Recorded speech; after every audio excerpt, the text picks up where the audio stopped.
Communiqué officiel.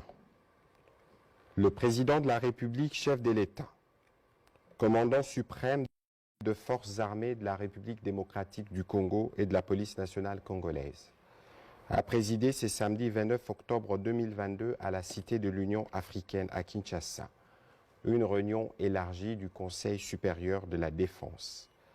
Il a été question de faire le point de l'évolution de la situation sécuritaire dans le Nord Kivu, marquée particulièrement par une série d'attaques et l'occupation de quelques localités congolaises dans les territoires de Rutshuru par le M23 appuyé par l'armée rwandaise.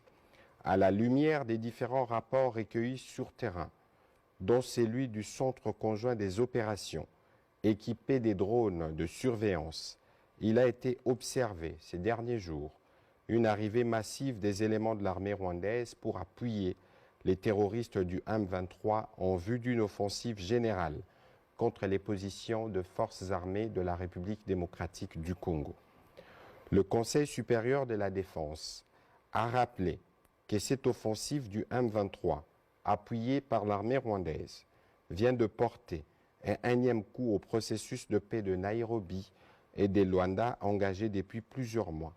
Cette aventure criminelle et terroriste a rencontré une farouche résistance de forces armées de la République démocratique du Congo, déterminées à défendre la patrie jusqu'au sacrifice suprême. Ces affrontements ont provoqué un déplacement massif de plusieurs milliers de nos compatriotes, rendant encore plus difficile une situation humanitaire déjà préoccupante. Au regard de faits qui précèdent, le Conseil supérieur de la défense demande au gouvernement 1. D'expulser dans les 48 heures suivant sa notification M. Vincent Karega, ambassadeur plénipotentiaire du Rwanda en poste en République démocratique du Congo.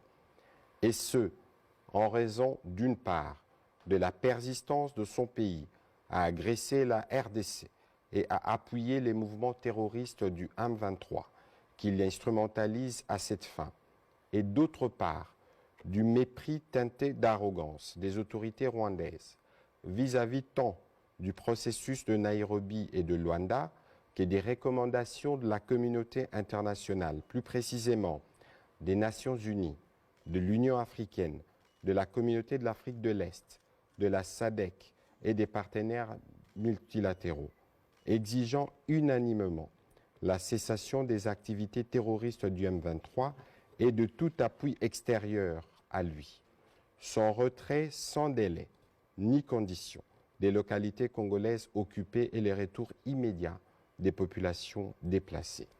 2.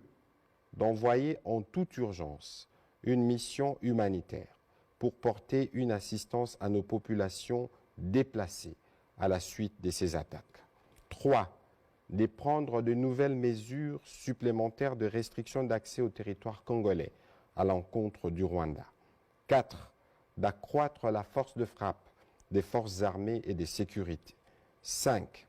De réaffirmer la volonté de la République démocratique du Congo de rester engagée dans les processus de paix de Nairobi et de Luanda en vue de restaurer durablement la paix, la sécurité et la stabilité dans la région du Grand Lac.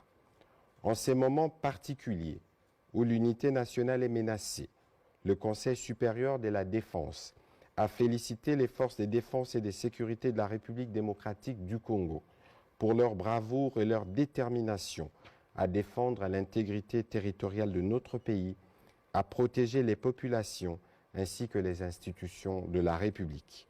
Il les exhorte à poursuivre leur noble mission.